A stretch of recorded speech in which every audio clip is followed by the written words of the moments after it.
नमस्कार, आप देख रहे हैं आई इंडिया और मैं हूं डॉक्टर पंकज सिंह गौर।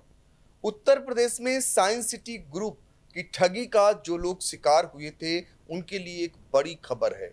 जी हां, 1000 करोड़ की ठगी करने वाला ठग आखिरकार पुलिस के शिकंजे में है और उसे ईडी उत्तर प्रदेश लाने की तैयारी कर रही है, यानी लखनऊ लाने की तैयारी में है।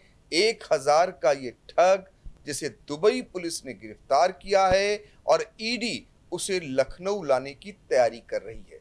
तो हम आज इसी पे बातचीत करेंगे, यानी इसी पे हम आपको कुछ बताने वाले हैं कि आखिर ये जो ठग है कहाँ पकड़ा गया और कैसे उसे लाने की तैयारी की जा रही है। तो आप समझ सकते हैं कि 1000 करोड़ की ठगी करने वाला ये ठग है। कितने लोगों को इसने ठगा होगा, कितने लोगों की ठगी का इस पर आरोप है, ये अंदाजा लगाया जा सकता है।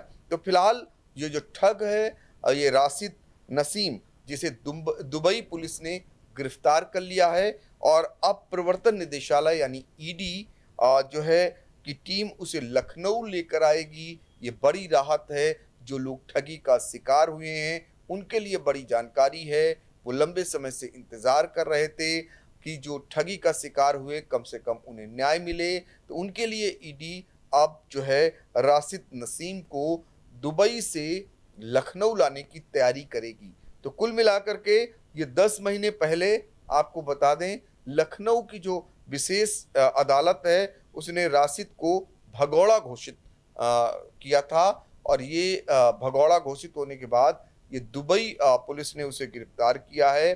तो राशिद नसीम और उसकी जो कंपनियां हैं उनके खिलाफ पुलिस करीब 554 एफआईआर दर्ज कर चुकी है। आप समझ सकते हैं 554 एफआईआर, कितने लोग पीड़ित होंगे इसका अंदाजा इन एफआईआरों के जरिए लगाया जा सकता है। लेकिन अब ठग पुलिस की गिरफ्त में है, अब उसे ईडी बहुत जल्द लखनऊ लेकर आएगी। आरोप है कि निवेश के नाम पर उसने लोगों से 800 से 1000 करोड़ रुपए की ठगी की है और लुभावने रिटर्न का वादा कर लोगों से पैसा वसूला गया और फिर 2019 में राशिद नसीम देश छोड़कर मुंबई फरार हो गया। यानी मुंबई गया तो वो, और मुंबई से दुबई पहुंच गया। दुबई जाता है लेकिन दुबई में पुलिस उसे गिरफ्तार कर लेती है। तो दुबई पुलिस ने ईडी और आर्थिक अपराध शाखा ईओडब्ल्यू के अनुरोध पर यह कार्रवाई की है। आप समझिए जरा क्यों जो है दुबई पुलिस ने यह कार्रवाई की। तो इसके पीछे भी ईडी और उसकी आपराधिक जो आर्थिक अपराध शाखा है ईओडब्ल्यू, उसके अनुरोध पर यह कार्रवाई की है। संयुक्त अरब अमीरात में भारतीय एजेंसियों के जो है कोऑर्डिनेशन से राशिद को पकड़ा गया है। तो ये दुबई से पकड़ा गया है। लंबे समय से उसकी लोकेशन ट्रेस की जा रही थी, ऐसी जानकारी मिल रही है। और जो है सरकारी एजेंसियों ने राशिद और उससे जुड़ी कंपनियों की सैकड़ों करोड़ों की जो संपत्तियां हैं वो पहले ही जब्त कर चुकी है। 2021 में जारी एक ऑडियो में राशिद ने खुद दावा किया था कि सरकार उसकी करीब 500 करोड़ रुपए की संपत्ति कब्जे में ले चुकी है, जिसकी मौजूदा कीमत लगभग 1000 करोड़ रुपए बताई जाती है। तो ये पहले ही घोषणा कर चुकी है, खुद राशिद अपने ऑडियो में ये बात बता चुका है। तो कुल मिलाकर उस ऑडियो में यह भी कहा गया था कि करीब 300 करोड़ रुपए जो है किसानों और ब्रोकरों के बीच फंसे हैं। जमीन दिलवाने वाले कुछ दलालों के फरार होने और रजिस्ट्री विवाद के कारण कंपनी कानूनी उलझनों में फंसी हुई है। हालांकि जांच एजेंसियां इन दावों की स्वतंत्र पुष्टि कर रही हैं। तो कुल मिलाकर राशिद जो है, जिसका भाई पहले ही गिरफ्तार हो चुका था, अब उसे ईडी लखनऊ लाने की तैयारी कर रही है। और जो राशिद का भाई था आसिफ, अब वो गृह विभाग की ओर से उस पर और राशिद 5-5 लाख रुपए का इनाम भी घोषित किया गया था। इससे पहले इन पर 50-50 हजार रुपए का इनाम घोषित किया जा चुका था।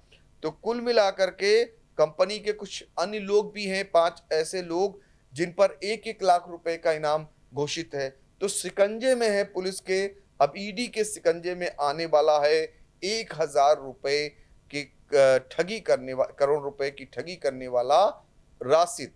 तो अब इंतजार है उन लोगों का जो कम से कम लंबे समय से इंतजार कर रहे थे, उनके साथ न्याय होगा या उनको उनका वो रुपया जो सपनों का रुपया था, एक एक पाई जोड़ कर रखी थी, वो उन्हें वापस होगा। ईडी के आगे चलकर कार्रवाई क्या होती है जब उसे राशिद को यानी लाया जाएगा लखनऊ, आगे चलकर क्या कुछ रहता है ये भी देखना रहेगा। लेकिन अपने आप में एक बड़ी खबर है कि दुबई पुलिस ने 1000 करोड़ के ठग वाले यानी राशिद को गिरफ्तार कर लिया है और साइंस सिटी से जुड़े लोग जो ठगी का शिकार हुए थे उनके लिए ये बड़ी खबर कही जा सकती है।